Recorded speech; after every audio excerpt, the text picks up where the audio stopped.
बेताल की चौथी कहानी। भोगवती नाम की एक नगरी थी। उसमें राजा रूपसेन राज करता था। उसके पास चिंतामणि नाम का एक तोता था।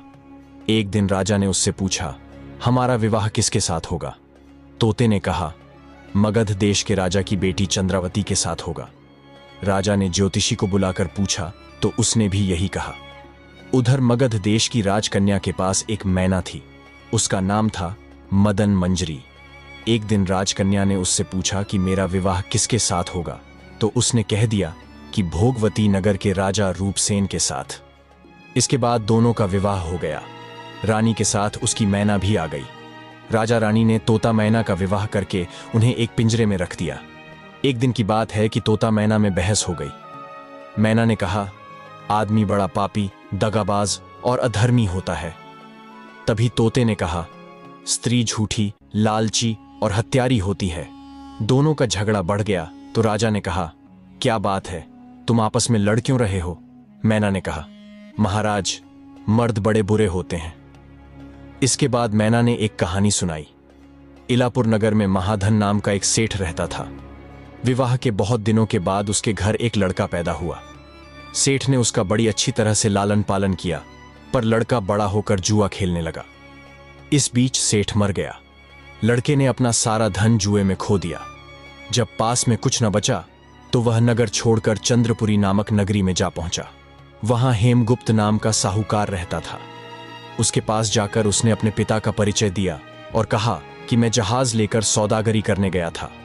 माल बेचा, धन कमाया, लेकिन लौटते में समुद्र में ऐसा तूफान आया कि जहाज डूब गया और मैं जैसे तैसे बचकर यहां आ गया। उस सेठ की एक लड़की थी, रत्नावती। सेठ को बड़ी खुशी हुई कि घर बैठे इतना अच्छा लड़का मिल गया। उसने उस लड़के को अपने घर में रख लिया और कुछ दिन बाद अपनी लड़की से उसका ब्याह कर दिया। दोनों वहीं रहने लगे। अंत में एक दिन वहां से विदा हुए।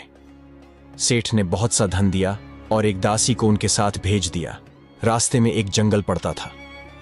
वहां आकर लड़के ने स्त्री से कहा, यहां बहुत खतरा है, एक काम करो, तुम अपने गहने उतार कर मेरी कमर में बांध दो। लड़की ने ऐसा ही किया। इसके बाद लड़के ने कहारों को धन देकर डोले को वापस करा दिया और दासी को मारकर कुएं में डाल दिया। फिर स्त्री को भी कुएं में पटक कर आगे बढ़ गया। स्त्री रोने लगी। एक मुसाफिर उधर जा रहा था। जंगल में रोने की आवाज सुनकर वह वहां आया, उसे कुएं से निकालकर उसके घर पहुंचा दिया। स्त्री ने घर जाकर मां बाप से कह दिया कि रास्ते में चोरों ने हमारे गहने छीन लिए और दासी को मारकर मुझे कुएं में ढकेल कर भाग गए। बाप ने उसे प्यार से समझाया और कहा कि तू चिंता मत कर, तेरा स्वामी जीवित होगा और किसी दिन आ जाएगा। उधर वह लड़का जेवर लेकर शहर पहुंचा। उसे तो जुए की लत लगी थी। वह सारे गहने जुए में हार गया। उसकी बुरी हालत हुई तो वह यह बहाना बनाकर कि उसके लड़का हुआ है, फिर अपनी ससुराल चला। वहां पहुंचते ही सबसे पहले उसकी स्त्री मिली। वह बड़ी खुश हुई। उसने पति से कहा, आप कोई चिंता न करें, मैंने यहां आकर दूसरी ही बात कही है। जो कहा था वह उसने बता दिया। सेठ अपने जमाई से मिलकर बड़े प्रसन्न हुए और उन्होंने उसे बड़ी अच्छी तरह से घर में रखा। कुछ दिन बाद एक रोज जब वह लड़की गहने पहने सो रही थी, उसने चुपचाप छुरी से उसे मार डाला और उसके गहने लेकर भाग गया। मैना बोली, महाराज, यह सब मैंने अपनी आंखों से देखा। ऐसा पापी होता है आदमी। राजा ने तोते से कहा, अब तुम बताओ कि स्त्री क्यों बुरी होती है? इस पर तोते ने यह कहानी सुनाई। कंचनपुर में सागर दत्त नाम का एक सेठ रहता था। उसका श्रीदत्त नाम का एक लड़का था। वहां से कुछ दूर पर एक और नगर था, श्री विजयपुर। उसमें सोमदत्त नाम का सेठ रहता था। उसका एक लड़की थी, वह श्रीदत्त को ब्याही थी। ब्याह के बाद श्रीदत्त व्यापार करने परदेश चला गया। 12 बरस हो गए और वह न आया तो जयश्री व्याकुल होने लगी। एक दिन वह अपनी अटारी पर खड़ी थी कि एक आदमी उसे दिखाई दिया। उसे देखते ही वह उस पर मोहित हो गई। उसने उसे अपनी सखी के घर बुलवा लिया। रात होते ही वह उस सखी के घर चली जाती और रात भर वहां रहकर दिन निकलने से पहले ही लौट आती।